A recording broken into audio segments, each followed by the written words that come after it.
on MOP as percentage of pressure shared by these defective pumps became 100%. HPS pressure was generated by means of the remaining third attached pump and the two electrical driven pumps for smooth running of main engine by chief engineer. After investigation found that the HPS accumulator diaphragms were ruptured. Nitrogen pressure was found to be 0.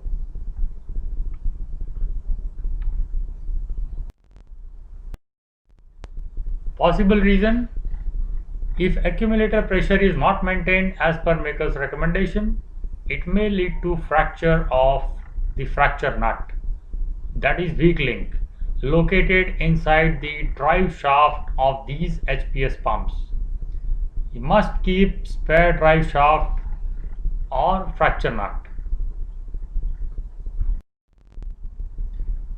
Here you have few photos of fracture nut on the left hand side, the damaged diaphragm on the right hand side, and below is the inside view of the drive shaft.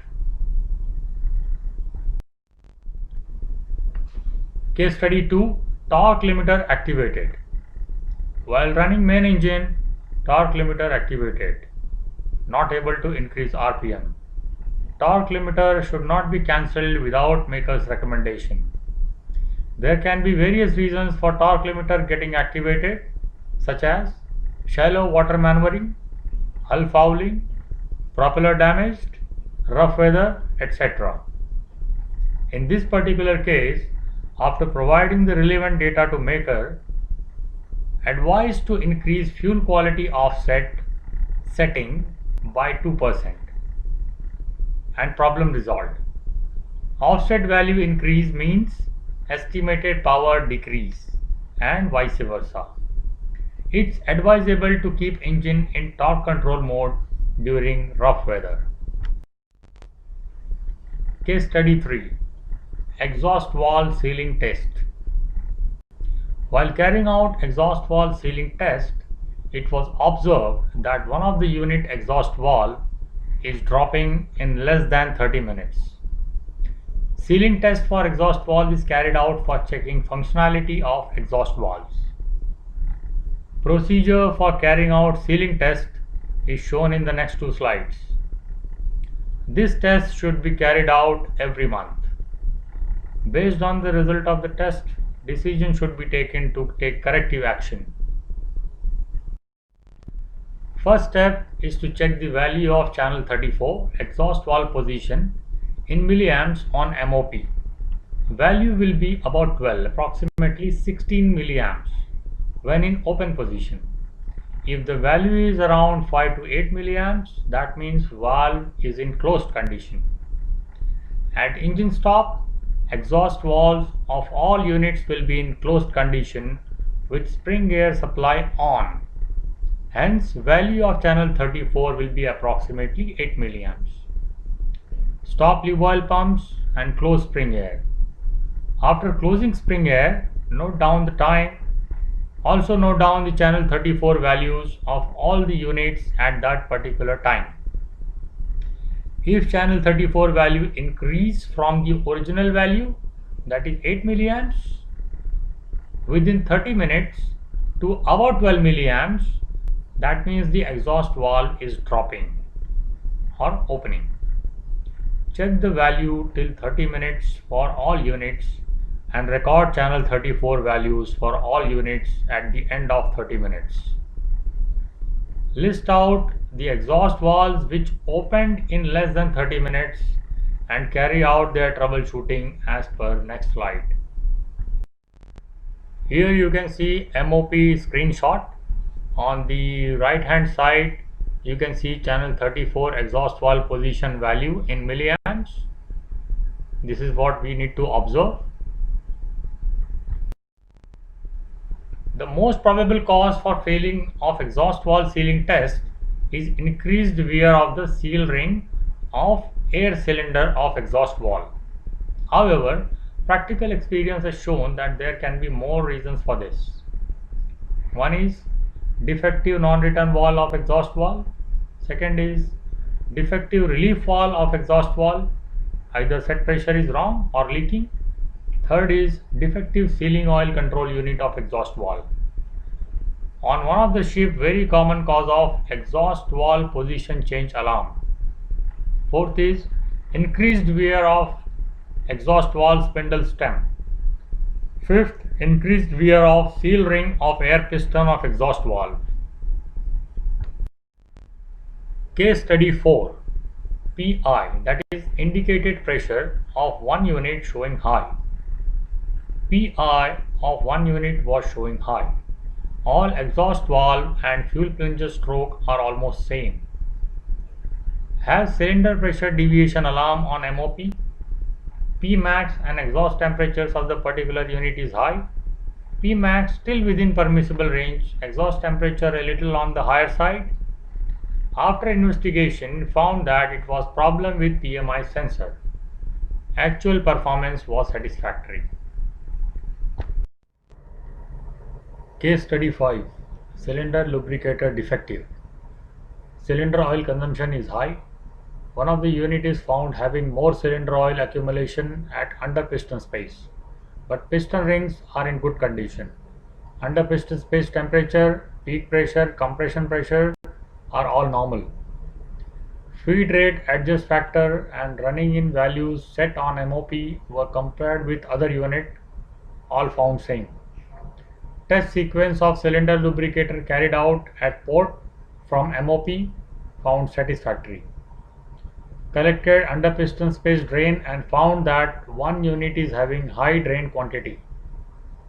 Light signal on cylinder lubricator checked and found blinking in the similar way as of other units.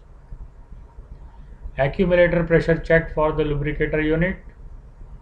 Inductive sensor of the lubricator unit checked, found good. Found lubricator defective.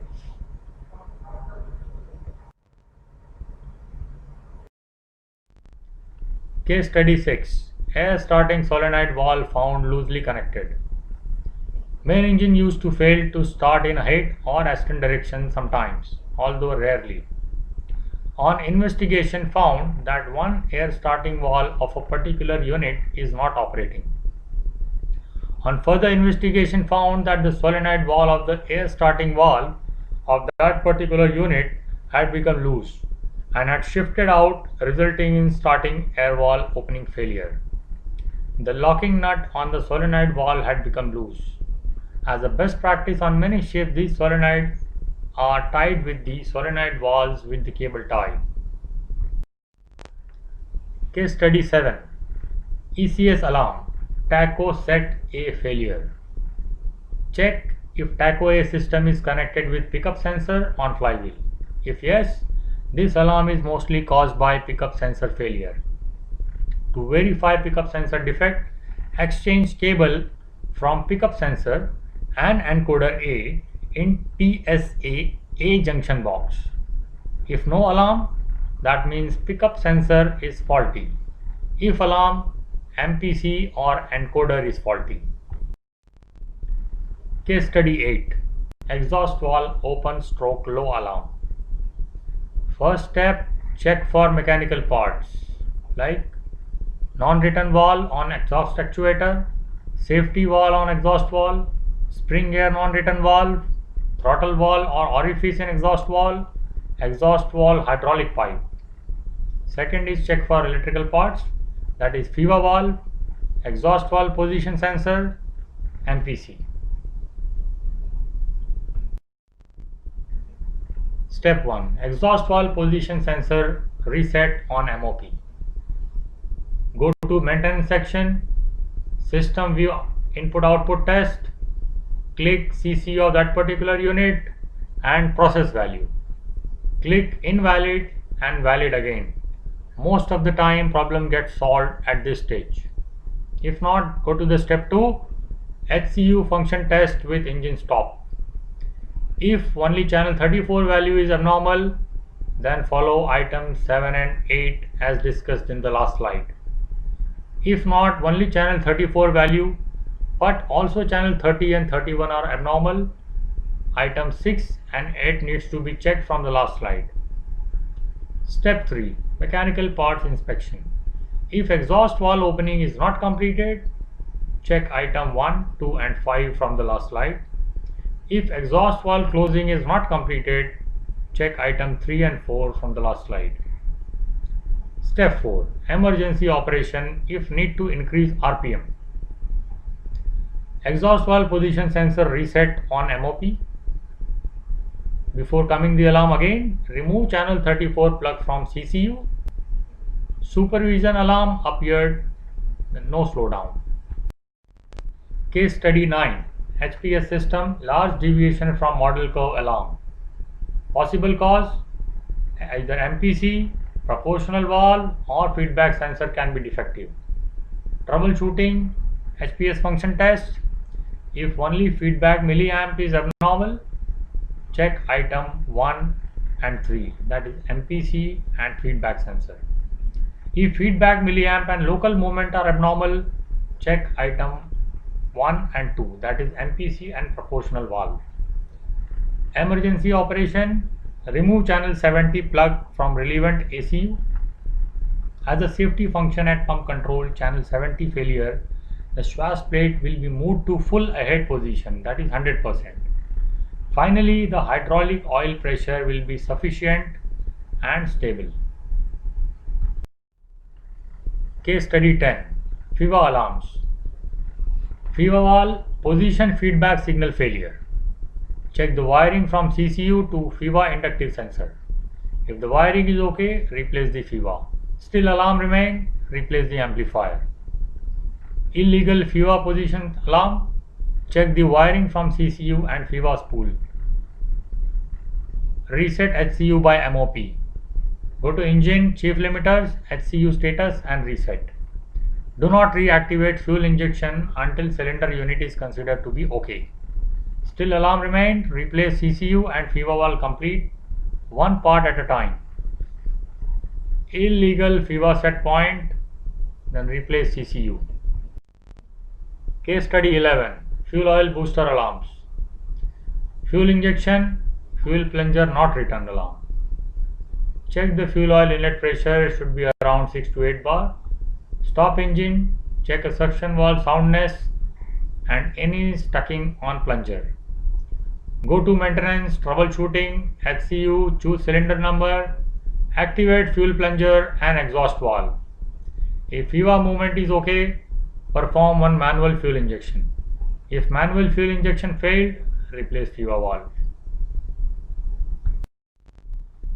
Fuel injection, fuel plunger stroke too high alarm. Check the fuel oil inlet pressure, should be around 6 to 8 bar. Stop engine, check a suction valve and fuel valve soundness. Go to maintenance, troubleshooting section, HCU, choose cylinder number, activate fuel plunger and exhaust valve. If FIVA movement is okay, perform one manual fuel injection. If manual injection fail, replace FIVA valve. Important notes. For any troubles, do not directly jump to any conclusion. Electronic parts can be checked initially like cable connections in ECS, in EICU, ECU, CCU, ACU and SCU. Settings on MOP, etc. Most of the time trouble lies with loose connections. In electronic engines, even if the mechanical parts are not working efficiently, system will make the corrections on its own and all parameters will be within range. However, it will show signs where we have to suspect mechanical parts wear down or failure and we must attend to mechanical parts first. Regularly keep tightening plugs and connectors of electronic system. Keep checking that no cables are being rubbed against any metal parts. Mostly cables of HPS system are ignored. Keep checking accumulator pressure every 3 monthly. Checking of accumulator pressure doesn't require much time. Mostly accumulators of HPS system are ignored. Keep checking insulation counters on MOP. If you find counters are increasing on any CCU or ACU or EICU or ECU, check connections for tightness or securing. Keep an MPC and MPC10 if applicable. Drive shaft of the HPS system, spider coupling of electrical driven hydraulic pump, angle encoders as spare. Carry out exhaust valve sealing test every month. Clean pickup sensors and tacho sensors every month. Carry out function test of fuel oil booster only after overhauling the same, as plunger may get stuck at the end position. Thank you, brothers.